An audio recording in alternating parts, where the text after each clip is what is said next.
Good morning, everyone, and welcome to today's episode of SCEP Live Online, a production of University of Hawaii Presents, based at the University of Hawaii at Manoa Outreach College.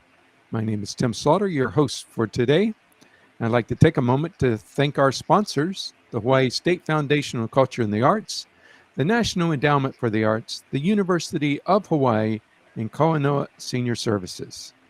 For this week and for the next 2 weeks, we're excited to once again present the Fall International Storyteller Series in collaboration with the Hawaii Book and Music Festival. We'll be joined by tellers from around the world every morning, Tuesday through Thursday at 10 a.m. Hawaii Standard Time. We're excited to have you join us, and we'd love to stay in touch. So give us comments and questions through today's chat window and let us know what you're thinking. Also, if you send your email to csinfo@hawaii.edu, that's CSINFO@hawaii.edu, you'll get notices about upcoming programs. We're super excited to bring back to today's program Nyla Fujii-Babb. Nyla has been a professional storyteller, artistic director, voiceover talent, teacher, and actress for over 30 years in Hawaii. She has produced shows, performed in them, and directed concerts for numerous organizations in Hawaii and has been here on SCEP Live Online in the past. And we're happy to have her back. So let's welcome to SCEP Live Online, Nyla Fujii-Babb. Hi, thank you, Tim. It's Tutu. You just call me Tutu Nyla, and that's perfectly all right. Thank you to the University of Hawaii Outreach College and East West Center and the Hawaii Book and Music Festival for my being with you today. And thank you for listening and for tuning in. Before I tell stories, and we're going to do stories about the sky today, before I tell stories about my Polynesian homeland, I wanted to talk a little bit about some other books, this being the Book and Music Festival for Hawaii. You know, back in August, my husband and I were on the Big Island. We were on vacation. And one night at 3 o'clock in the morning, he's probably laughing at me, but at 3 o'clock in the morning, we went down to the beach. And we lay down on our beach chairs and we looked up into the sky and we were watching the Perseid meteor shower. We counted over 25 meteors zooming through the sky. It was so exciting for me. I told him it reminded me of a verse in the book of Psalms called Psalm 19. The heavens declare the glory of God, and the firmament showeth his handiwork. It looked like really bright, shiny pencil scratches in the sky. It was really wonderful. So I decided I would do star stories for you today. The first star story is actually one of the favorite stories that I like to do. It's from a book that's out of print right now. And it kind of makes me sad because it's out of print. But I figure if I tell you the story and you tell it to somebody else and somebody else tells it to somebody else, well, maybe we will make the story live longer because the book is no longer available. Anyway, this is the book. It's called The Star Thief, and it's by an author named Andrea Denoto. But it was illustrated by a very well-known children's book illustrator, Arnold Lobel. And Tutu, being a retired librarian, I cannot resist talking about books that I love. So here is The Star Thief. Once upon a time, in a village, there lived a thief who yearned to touch the stars. In fact, deep in his heart, he wanted to have a star of his own. And truth be told, in his deepest heart of hearts, he wanted to own them all. So one night, he took a long long ladder and leaned it up against the sky. When he got to the top, he touched a star and it came off in his hand. Ooh, it glowed and it was warm to the touch. So he put it in his pocket. He touched another one and it came off in his hand. And he put that in his pocket. He plucked star after star after star until his pockets bulged. And he had taken them all. So he went back home, put his ladder away, and stored the stars in his cellar. Oh, he was very happy. His cellar glowed warm, and he could go down and touch the stars anytime he felt like. Well, the people of the village gave names to all of their stars, and the next night, when they saw that all their stars had disappeared, they yelled, "Someone has stolen the stars!" The mayor said, "We must protect the last thing in the sky that's worth stealing." "What is it?" said the people. "Why, the moon," said the mayor. "The great, big, round, custard yellow moon." "I will protect the moon," said a tall young man. And he put on a custard yellow hat and a custard yellow shirt and a custard yellow pants, and he painted his face. That's right, custard yellow.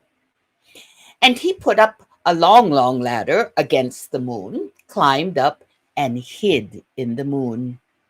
The people of the village put the ladder away, and then they went to bed.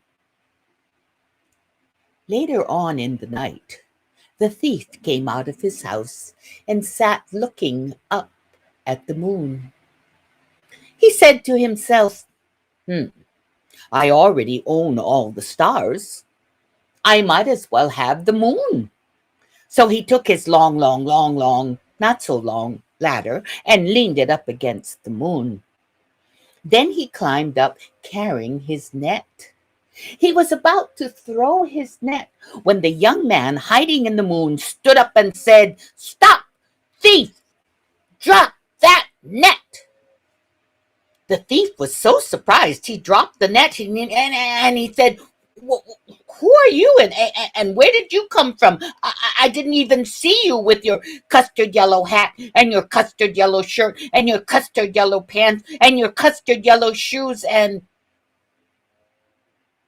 your face is custard yellow."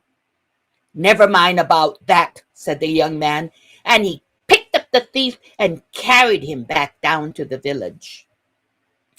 When the people saw the thief, they said, "Where are our stars? Give us back our stars." The thief took them down to his cellar, and when he opened the door, the people gasped. The stars glowed, and they were so warm.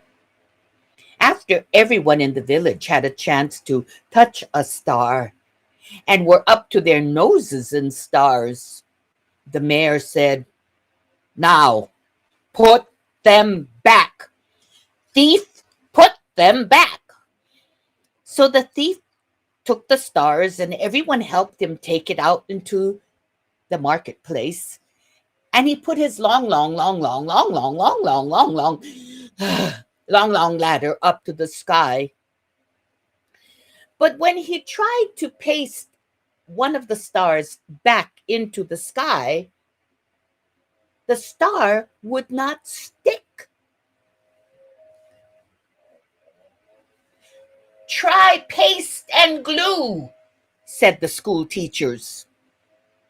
So he put a lot of paste and he squirted a lot of glue and he stuck the star up into the sky and waited. A few minutes later,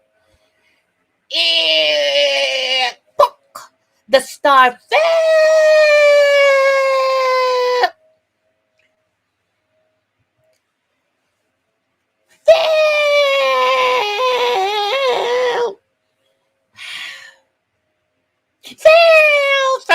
sky and went boom onto the earth. "Try tape and string," said the postmaster.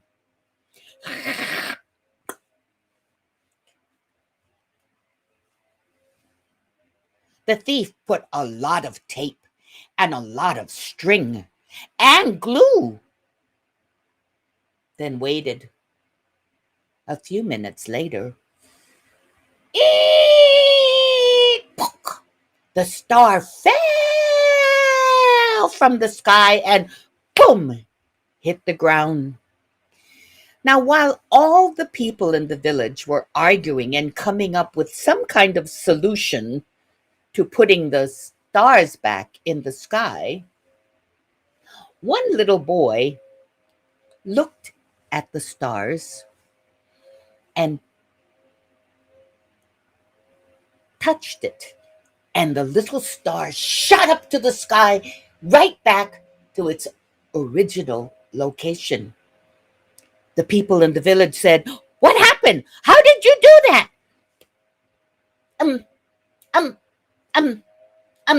Said the little boy. I just wished I could touch a star and it shot up into the sky and stayed there. "That's it," said the mayor. "We must wish upon a star."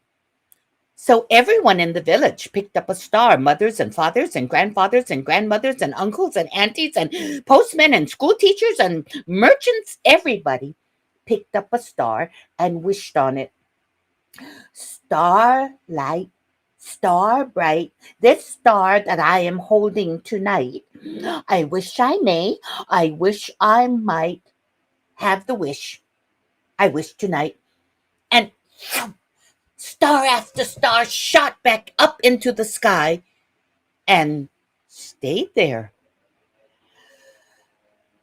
All the stars were returned to the sky, and everyone had a wish except for the thief. He had,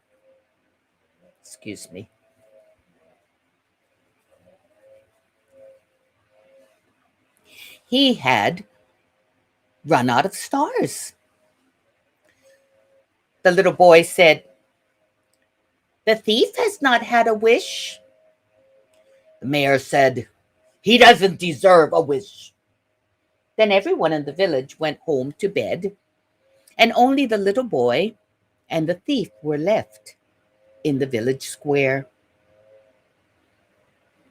"I'm sorry," said the little boy, "that there are no stars left and that you didn't have a wish." "Never mind," said the thief.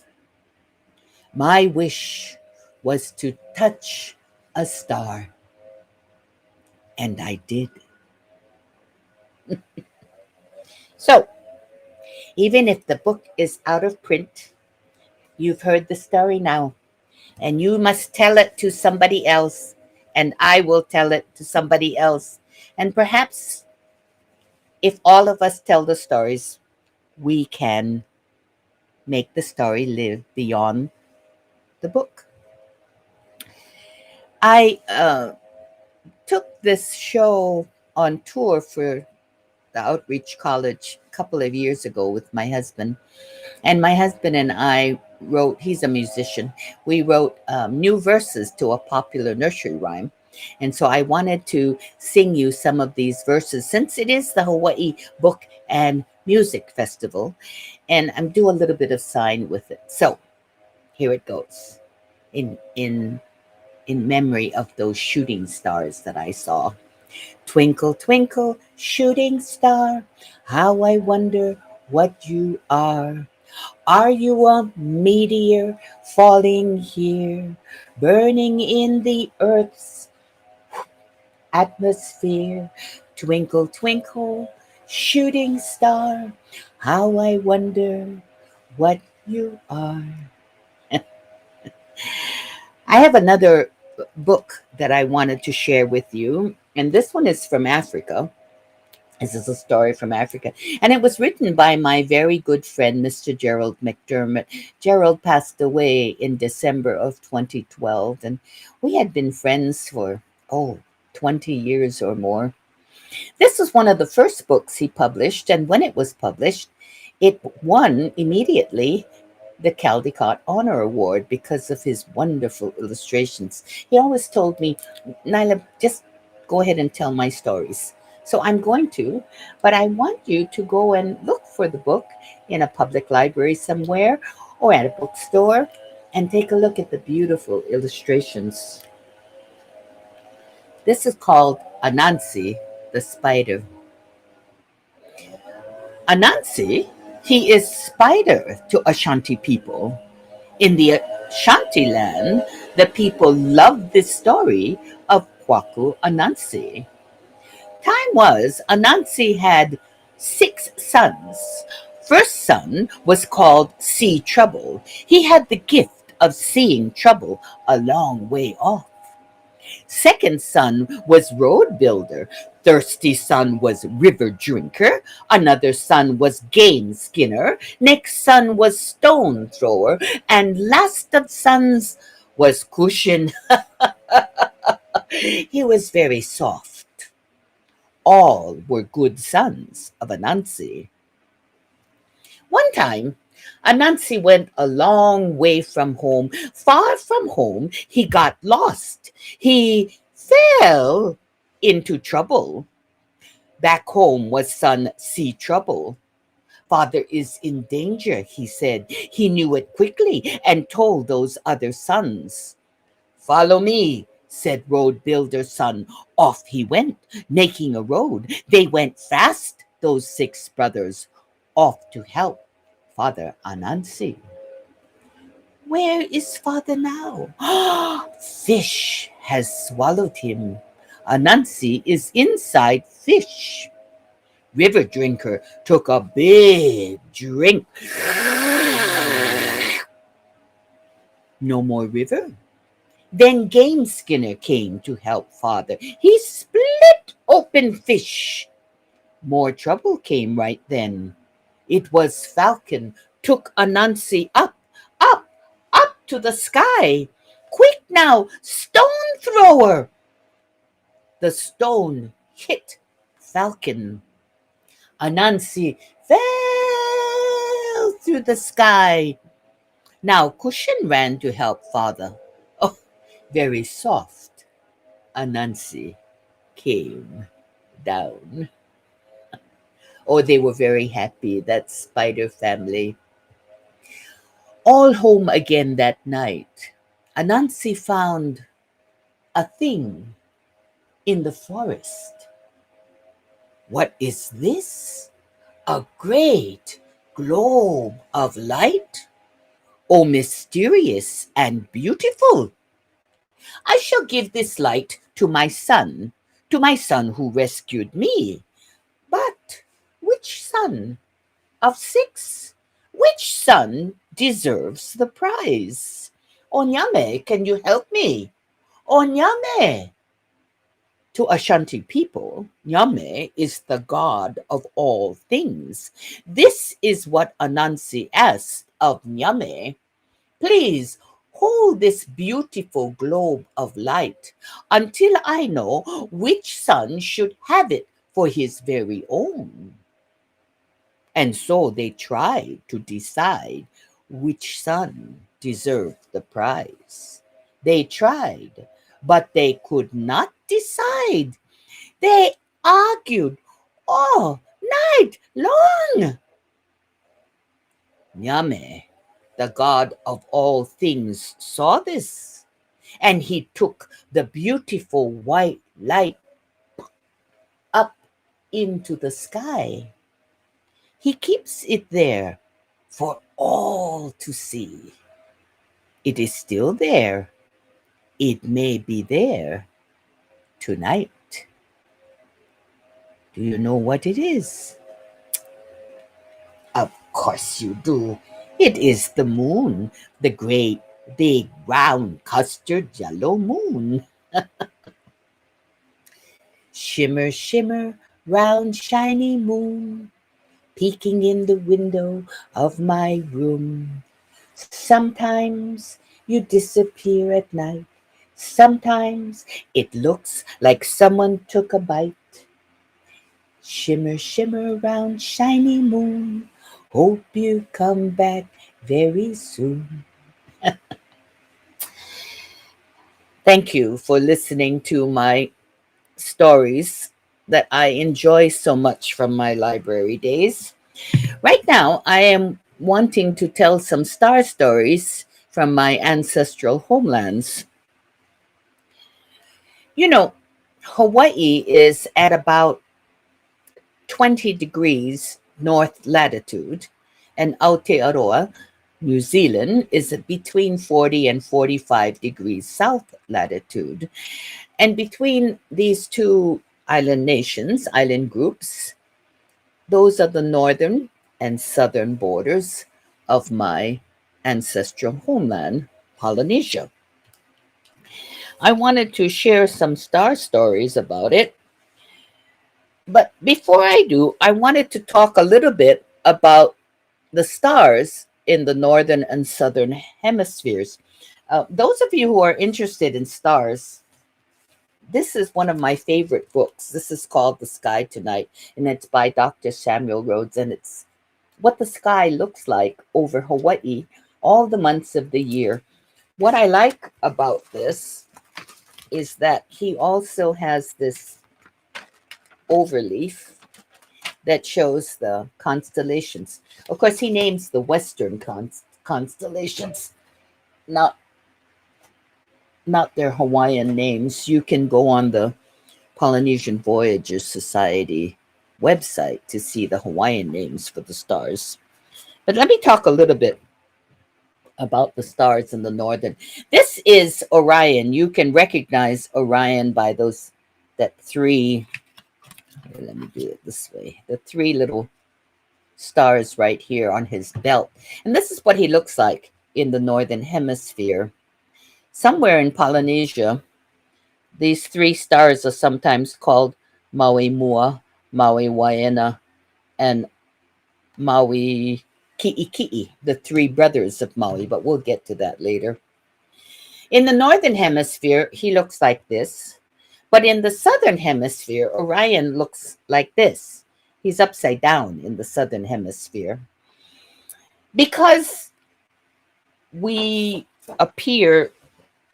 our stars appear different in the northern and the southern hemisphere, and the borders of Polynesia are so wide.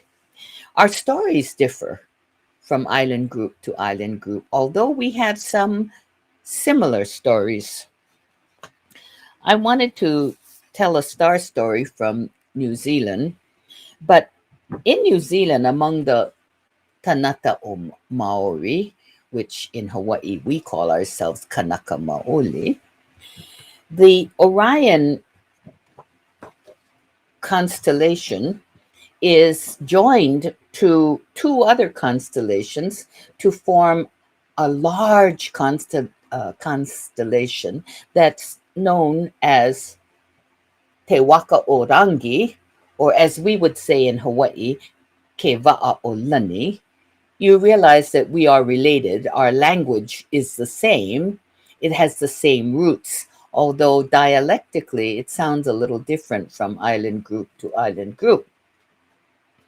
Anyway, this is my kind of sketch of what the sky canoe, Te Waka o Rangi, looks like.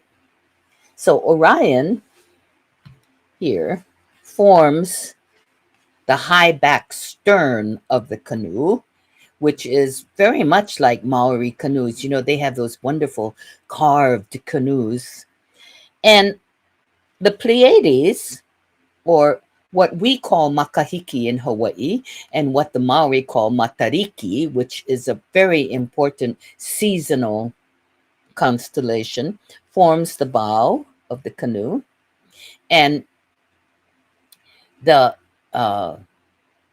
te tahera, or what we call kapea, the sail is the horns of Taurus.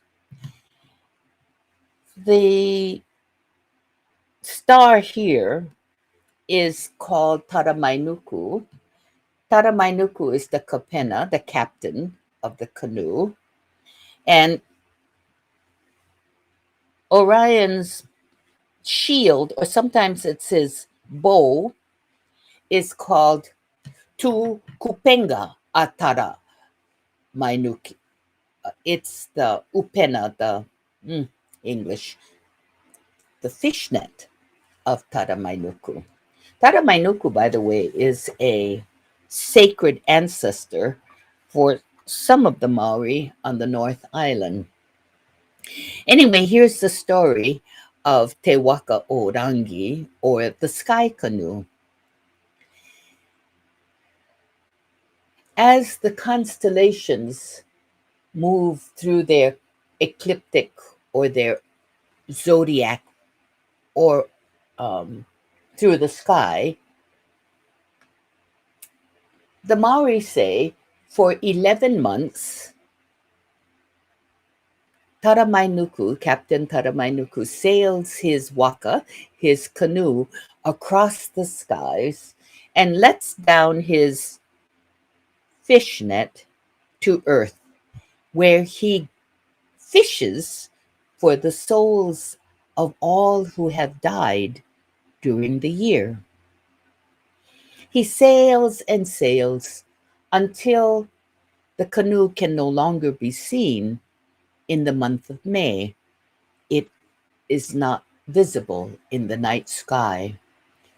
During the month of May, Captain Taramainuku has taken the souls of the dead into the underworld, where they are purified.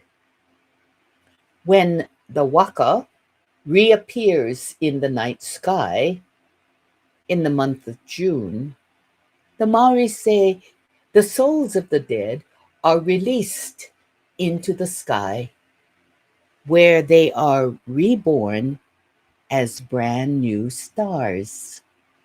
This is the meaning behind a proverb among the Maori called Kua Wetu Rangi Hiakoa, which means, now you have been born a star. Makes a good Halloween story. I haven't been able to, I do a lot of research, but I haven't been able to find this particular star story in any of the other Polynesian groups. It seems to be unique to our cousins, the Maori of New Zealand. And then I thought about it and I said, in the Northern Hemisphere, there's really only one stellar nursery visible to the naked eye. And that's this star right here, in the sword of Orion. It's called the Orion Nebula. But in the Southern Hemisphere, there are massive stellar nurseries where new stars are born. There is the Carina Nebula, there's the Coalsack, there's the Tarantula Nebula, and the constellation of the Southern Cross is surrounded by brand new stars. So it's no wonder, I thought to myself, that among our Maori cousins, it's comforting to look up into the night sky and be able to see the souls of your ancestors born as brand new stars. I have one last story for us. And if you have seen the movie Moana or listened to Israel Kamakawiwo'ole's Maui Superman, you might recognize this constellation. Hope it can be seen. In the West, it's called Scorpio. And in Polynesia, it is called Manai Akalani, or Maui's fishhook. This story about Maui, Maui is one of the Polynesian superheroes. There are variants of his story scattered throughout Polynesia. Everyone tells his stories a little bit different from island to island. But he is quite the hero to Polynesia. In the ancient times, the stories of the gods could only be told by certain people. But Maui stories could be told by commoners. Anybody could tell a Maui story because Maui was a demigod. He rejected living with the gods to come back down to be human, even if his human family did not treat him right. And so he is a hero to the common people of Polynesia. I wanted to talk about the Maui's fishhook, but I want to tell the story not from Hawaii, but from Polynesia. His fishing up the islands are different from island group to island group. So I kind of smashed them together to have a Polynesian version of Maui's fishing. And elements of the story are taken from the Maori, from Manahiki, which is an island in the Cook Island group, which is between Samoa and Tahiti, and from Hawaii, of course. Those of you who are interested in researching the Maui stories, this is called Maui of 1,000 Tricks, and this is called Voices on the Wind, and my books are very, very old, but they're both by Catherine Luomala, and if you don't mind wading through the scholarliness of them, you can find the composite picture of Maui, the Polynesian Superman. Maui of 1,000 Tricks was what all his people called the heroes. Those who admired him called him Maui of 1,000 Tricks. But his brothers, some say he had 3 brothers, Maui Mua, Maui Waena, and Maui Ki'iki'i. Some say he had 4, Maui Roto. However many brothers he had, Maui was the youngest, and his brothers did not call him Maui of 1,000 Tricks. Oh no, they called him Maui Pest, Maui Brat, Maui Go Away, no come by us. Maui, he always wanted to go fishing with his brothers, but the brothers would not let him. Every day he would go out wanting to go with the brothers as they launched their canoe, but they would say, "Go away, Maui, you brat, you pest, go away." Well, sometimes the brothers would come back having caught nothing.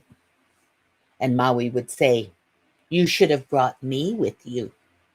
And the brothers would say, "What, you could catch something where there isn't anything?" "Yes," said Maui. Well, after this had gone on for a while, Maui decided that he would go and visit his grandmother, Muriranga Wenua. And he tricked her. Now, Muriranga Wenua, his grandmother, lived in the underworld under the sea. And she was powerful. She was half dead and half alive. Half of her was a person, the other half was a skeleton. And Maui tricked her into giving him her jawbone, from the dead side, of course, her jawbone, which was full of power. But she was a wiser tutu than that. She allowed herself to be tricked, because when Maui was getting sassy and crowing about how he tricked Tutu out of her jawbone, she told him, "Don't be so po'onui, big head. You were destined to have that jawbone from long before you were born." See, We grandmothers, we know. Maui took that jawbone from his tutu, his grandmother, and he carved it into a makau, a fish hook. But this makau was so powerful, it was imbued with so much mana. He didn't just call it a makau, he called it a manai, a fish hook of power. And he strung a cord through it, and he hung it around his neck, and he hid it under his kihei. Now, early the next morning, before dawn, Maui went out to the beach and hid behind the naupaka bushes.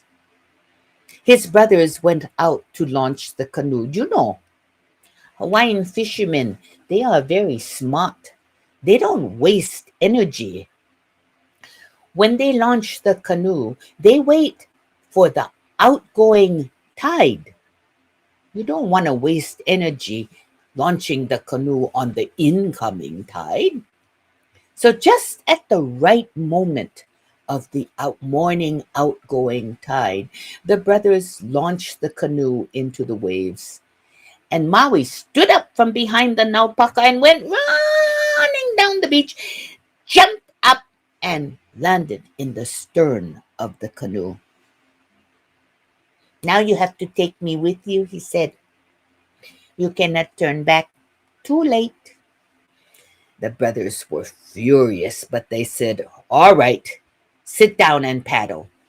No, said Maui. You're going to paddle. We are going to catch Ponoi. Ponoi, said the brothers. Ponoi is this huge fish that lays at the bottom of the Pacific, clinging to the earth. Nobody can catch Ponoi. I can, said Maui. You have to paddle to where I tell you, and then you must turn around when I tell you and not look back. So the brothers began to paddle their canoe. E hoe, hoe, ho aku, e hoe, hoe, ho aku, e hoe, hoe, ho. They paddled far, far out. And they said, okay, this is our offshore place. Now fish. Maui, he took the inside kernel from a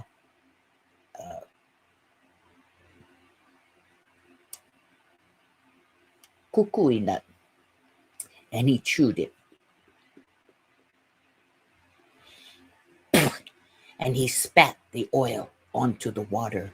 And as the oil spread across the ocean, he could see far down, down, down to the bottom of the sea. Well, said his brothers. Not here, said Maui. Keep paddling. E hoe, hoe, ho. E hoe, hoe, ho. E hoe, ho. They paddled and paddled and paddled until they were so far out, they could just see the thin line of the highest peaks of the mountains and the clouds resting on it from their home island. Okay, this is as far as we go, said the brothers.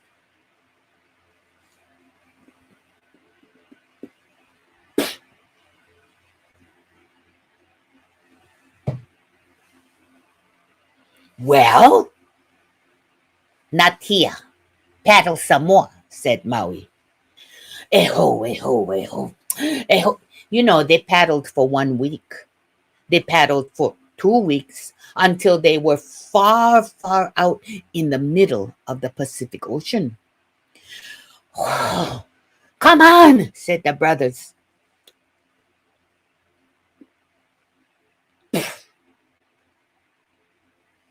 Well,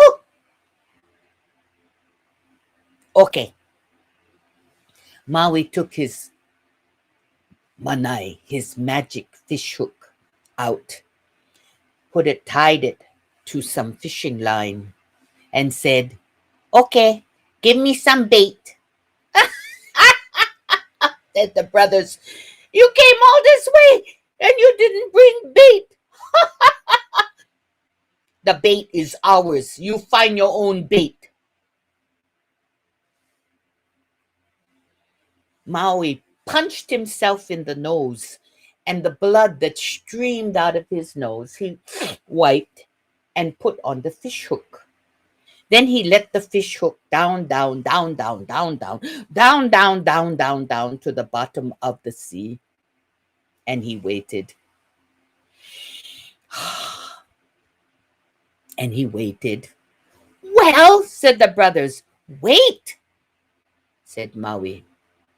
As soon as you feel the tug, turn the canoe toward home.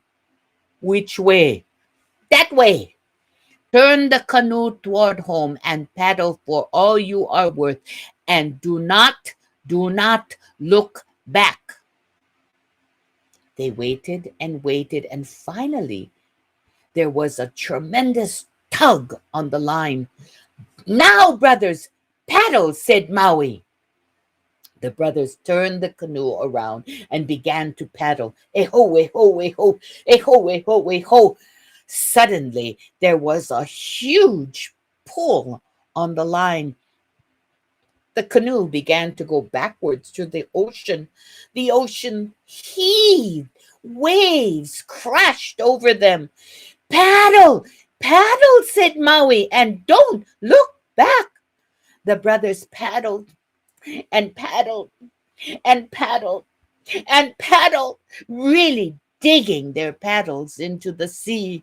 They paddled for 2 whole days and 3 whole nights until finally they could just see the thin edge of the mountain peaks with the clouds sitting upon it of their home island.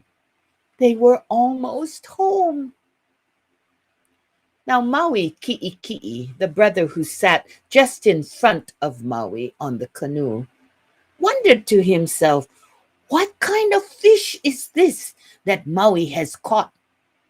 So he stopped paddling, put down his paddle, and turned around to look. Brothers, he cried, check out the fish that Maui caught. Then all the brothers stopped paddling, put down their paddles, and turned around to look. Just at that moment, the great big fish that Maui had caught, clinging to a large piece of land from the bottom of the sea, jumped into the air. And as the brothers stopped paddling, Maui's line snapped, and the fish crashed down to the ocean and broke apart into thousands of pieces floating across the ocean. Brothers, said Maui, I was pulling up a great continent where all our people could live together. And if we wanted to visit the cousins, all we would have to do is walk. But because you stopped paddling and turned around to look, all we have are thousands of little islands floating across the ocean. And now, when we want to visit our cousins, we have to launch the canoe and paddle. Now, all across the Pacific, in all of the little islands of Polynesia, we have a Maui fishing tale of pulling up this island or that island. Some of the chiefs say they own Maui's fish hook, and it gives them authority to be the chief. But in Manahiki, the little island in the Cook Islands, the people say Maui's fish hook, his manai akalani, was much too powerful to keep on earth. And so Maui stuck it up into the sky, where today it is called Scorpio by Westerners, and Maui's fish hook by those who love Maui Superman. Thank you for visiting with us today. and for listening to our stories. It's kind of interesting that yesterday we had stories about Alaskan, uh, the, the Northern Lights, which was nice to hear. Tomorrow, my friend Janine Oshiro will be here to tell stories, so I hope you will be back. In the meantime, thank you very much for listening. Thank you, Nyla, for being part of our series here and for sharing with us such wonderful stories as you always do. Um, can you tell us a little bit how you select these stories? Like, how do you choose which ones that call out to you? Um, I read a lot. I read a lot. I research a lot. Actually, it helps to be a retired librarian. My granddaughter always tells me, Tutu, stop looking things up on your phone. It's a habit. But I grew up in a family of storytellers. You know, my Hawaiian father was a wonderful singer and a great storyteller. And I have grand aunts who were wonderful storytellers. So there is a rhythm in my head when it comes to words. I hear it in my mind. Uh, I hear things orally from the printed page. So I read and the stories appeal to me. In the case of Maui, I had heard the Hawaii version of Maui all of my life when I was just a little, and I grew up in the territorial years before statehood. So when I was just a little kiki, I heard a lot of the Maui stories. But as I grew older, I became much more interested in the Polynesian roots of our culture and started to do research on it. So, and because I teach for the University of Hawaii, I want at the library school, I want my students to continue to do this kind of research as well. So, yeah, I Well, don't know how to tell you. It's well, what appeals to my ear. there you go. That's as easy an explanation as any. And this is probably covered in your course. You teach the students at UH, but how do you sort of take a story that's in a book form that was written by an author and turn that into a narrative kind of oral piece? Well, I am one of those that I respect the author's words. Hmm. So, if it is a book that is written by an author whose words are his words, I try to memorize it as it is written. So you will see that Gerald's book is actually put to memory.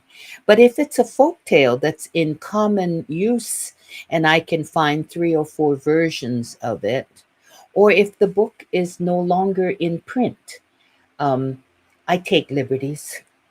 I take liberties and I tell it in my own words and in my own way. So You give it your own sort of feeling make it to it. my own. It's Make wonderful. it my own.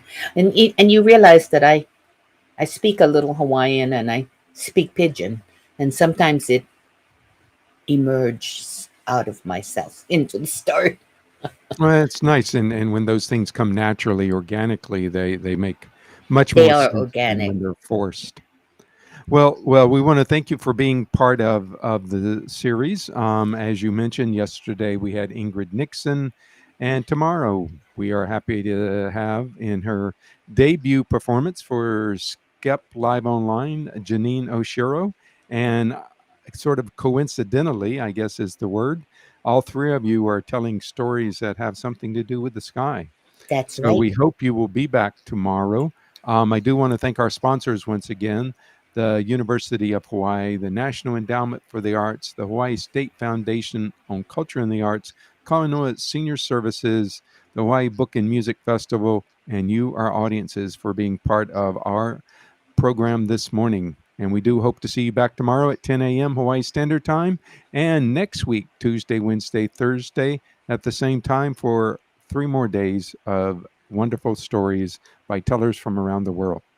So thank you, Nyla. Thank you, audience, and everyone out there. Please take care and stay safe. Aloha. Aloha.